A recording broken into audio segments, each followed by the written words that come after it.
Okay, so ngayon naman guys ay ikakabit natin yung ating panel gauge protector. So nabili ko to online. Medyo magandang klase to kasi medyo may kamahalan siya at saka makapal siya.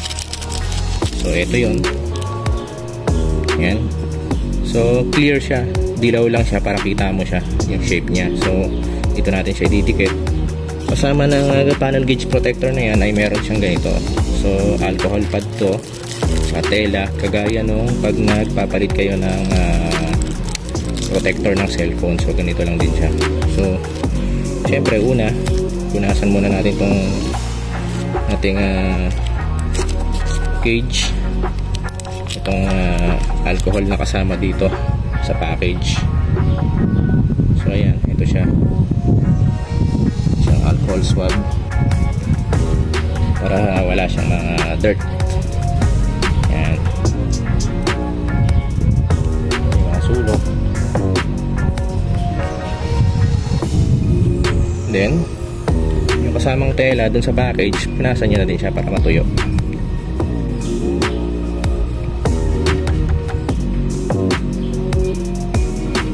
Ang edge nya. Okay.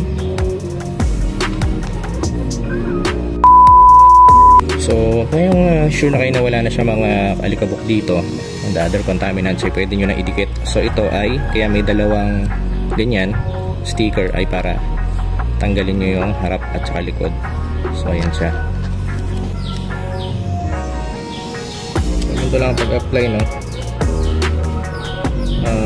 Hilutin nyo lang mula dun sa kabilang side papunta dun sa kabila. Ayan, gaya ng ginagawa ko para sure kayo na walang bubbles. Ayan, kung may nakikita kayong bubbles, hilahin nyo lang ng konti. Ayan, para ma-free yung bubbles nya. So ayan, hilot ulit. Ayan, diinan nyo lang guys yung paghagod ng daliri.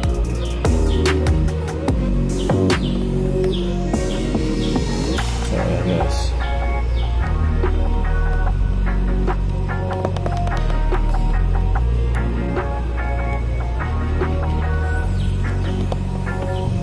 Ayan.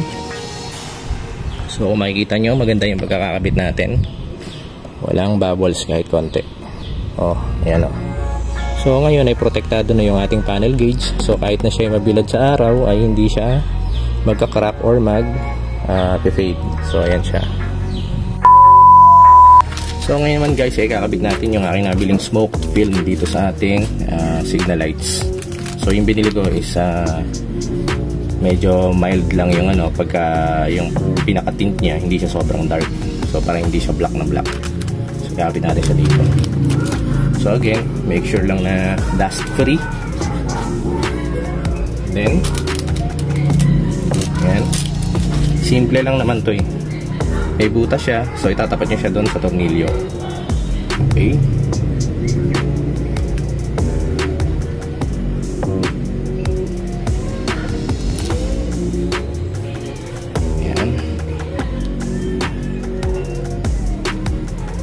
And ayan. So ayan siya guys.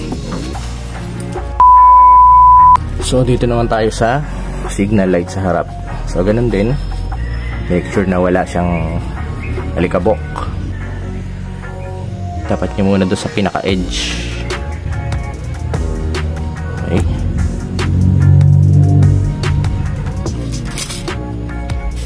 Tingin nyo pantay na pagurin lang ulit para walang bubbles. Kailangan kapit na kapit doon sa sulok kasi doon nasisingitan ng mga dust. Yan. Okay, diba? So okay, dito naman sa kabilang side na. Yan. Okay. Yan. Tapos saan nyo pagurin. Yan.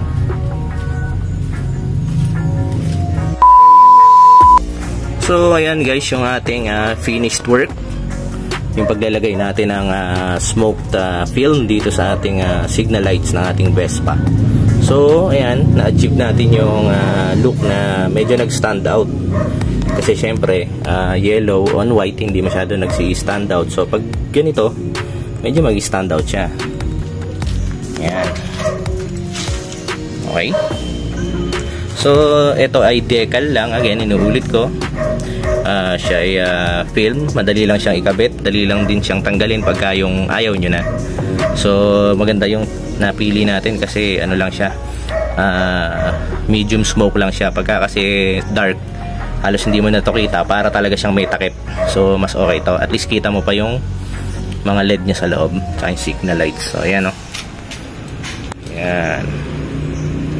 Tapos ito yung sa signal light sa likod, sa rear. Ayan. So again guys, sana nakatulong sa inyo itong aking simpleng DIY. And if you are not still subscribed to my channel, please do subscribe, please like and share, and please hit that notification bell para maging updated kayo sa mga iba pang videos na ilalabas ko. So again, I hope you all stay safe, I hope you all ride safe, and I'll see you on the next one. Ciao.